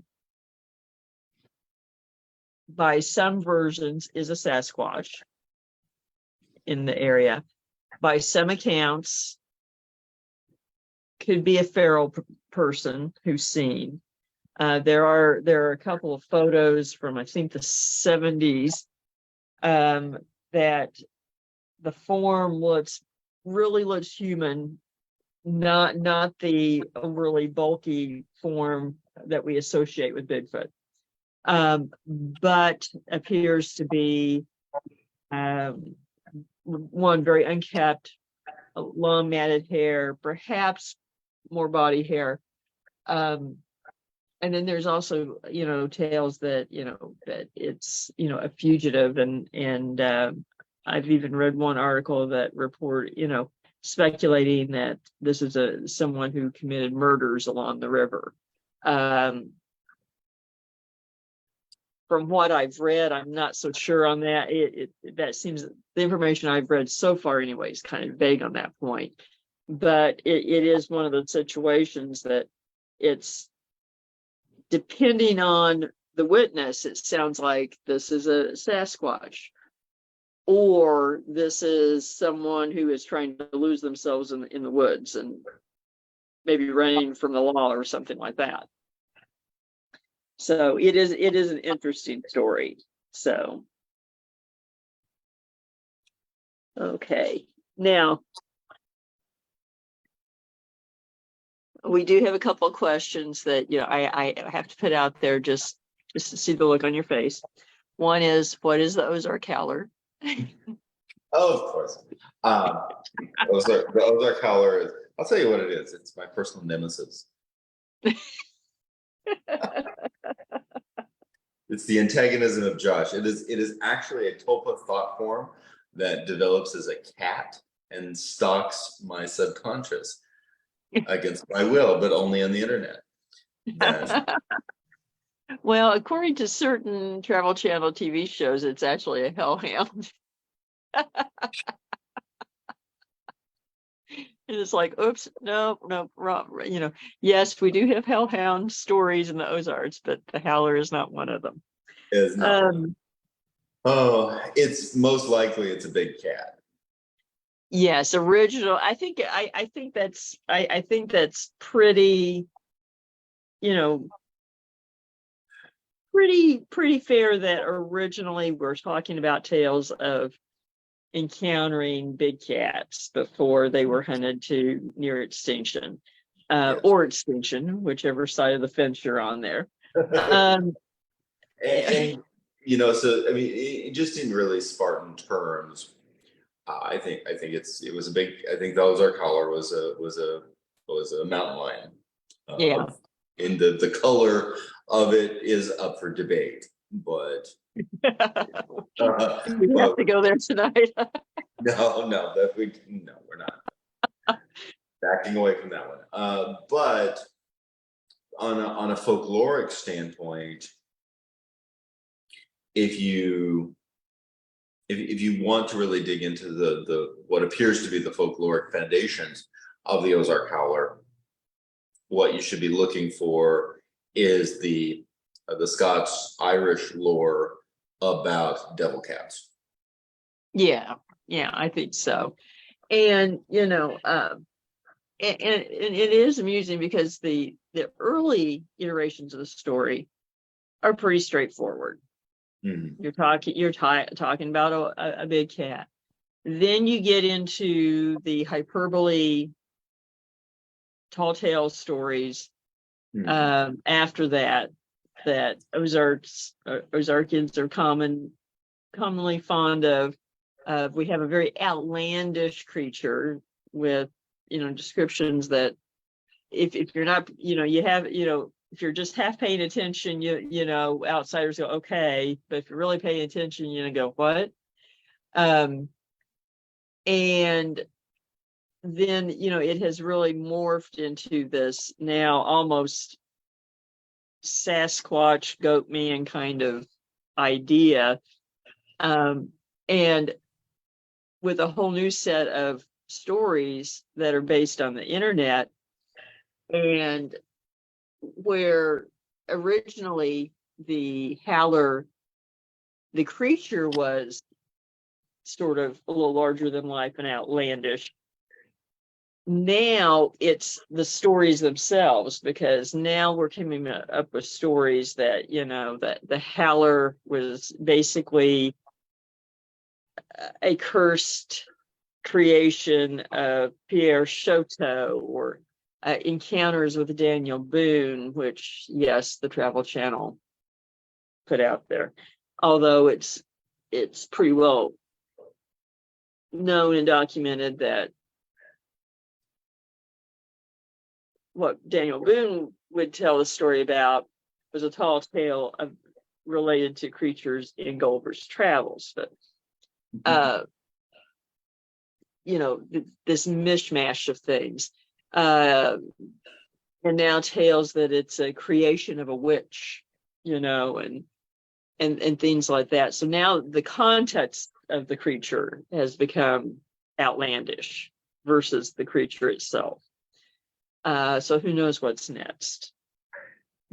What's next for the travails of the howler? Exactly.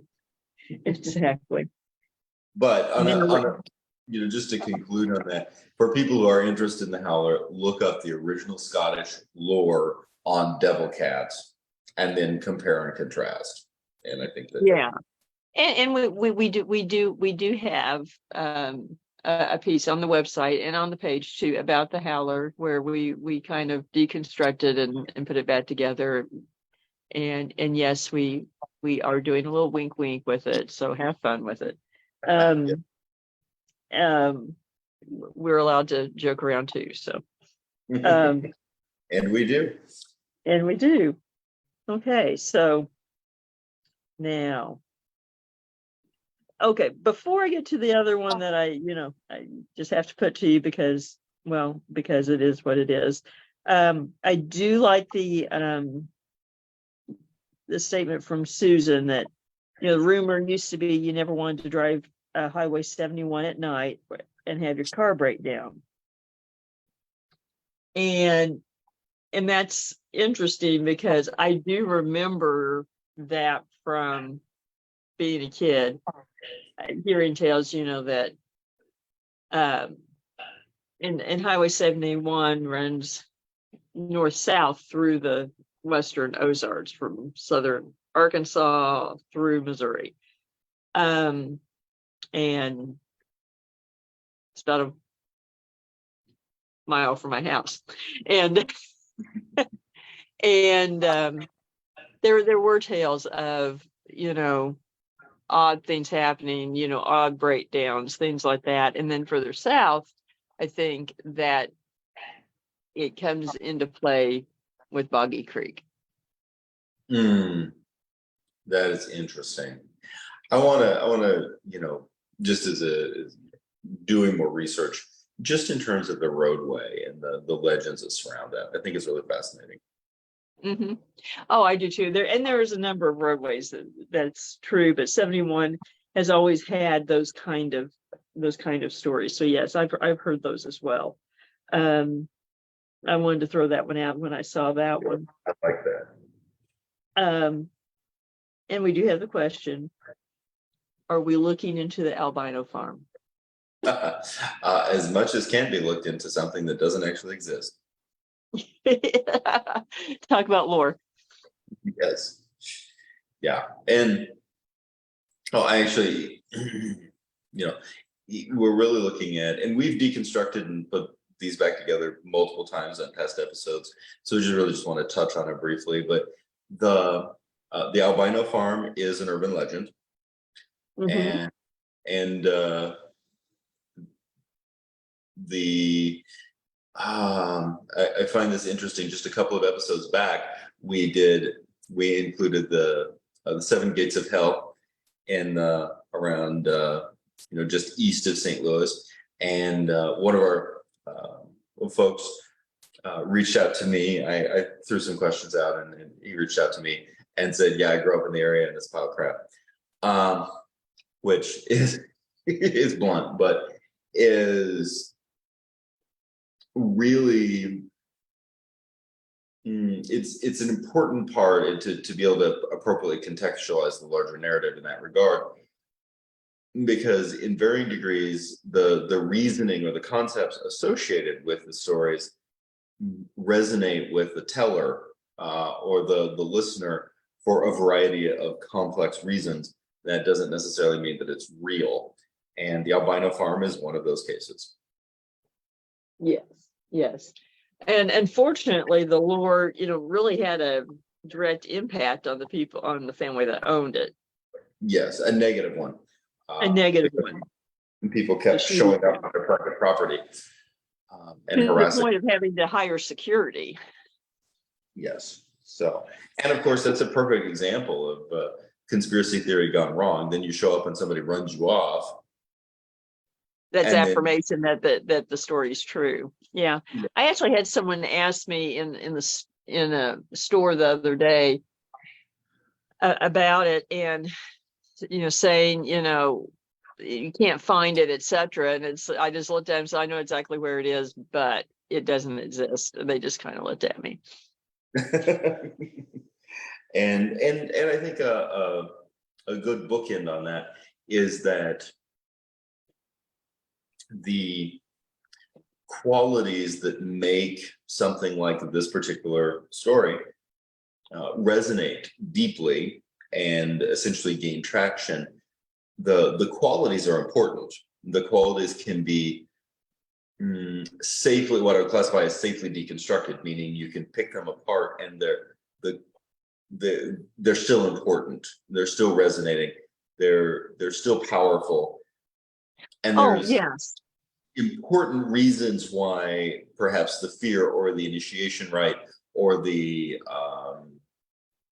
intrigue exists within the human psyche, and that in some cases the reasons, the building blocks that are associated with the story may actually be, quite frankly, juicier or more real than the urban legend itself. And so what I would encourage people to do is, if we or someone else deconstructs or debunks your favorite hoped for legend, it doesn't make the world less enchanted or less smaller or less haunted or less magical. It just means that there's a more complex story hiding behind the lore. Yeah, and it does not mean that we don't enjoy the lore, or because it is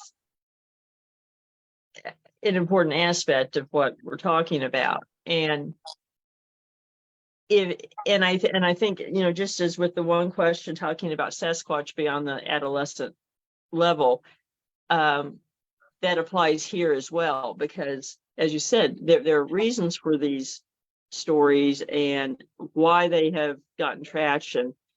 And if we want to just say, oh, people who are adamant either side that either something that verifiably is not true is absolutely true, or the other version that because it's not true, it has no value. If we really want to take that stance, and we seem to in recent years about a number of things, if we really want to take that stance, there would be no fiction, there would be no, basically most movies, etc., and most storytelling would be out the window. And the furthest thing that we want to say is that storytelling is not valued. Agreed, 100%. And possibly on next week's episode, I will be announcing that the Ozark Howler was last sighted at the albino farm after having escaped from Zombie Road. That may be a book. They let him out. He got away. I do, to me, the questions are important, again, because it does allow us to have these kind of conversations. And there's some really great things to dig into underneath it all. Exactly. Is there anything else that you want to touch on before we wrap up tonight? No, we've covered a lot on here, so I think it's very, very positive. I think so. This has been fun, and if you all enjoyed it, we'll try doing this again a little bit down the road. So get your thinking caps on for more questions on down the road. And we thank you, and don't forget to check out upcoming events and merchandise at darkozarts.com and paranormalsciencelab.com. Thank you again to Always Buying Books and Beard Engine Brewing Company for helping to bring the Dark Ozarks to everyone. On the next episode, we are going to be discussing the mysteries of the 37th parallel, which goes right to the Ozarks. Catch the Dark Ozarks podcast on Branson Podcast Network, Apple Podcasts, Spotify, or about any other podcast platform. Thank you, everyone. Remember, there are no easy answers in the Dark Ozarks.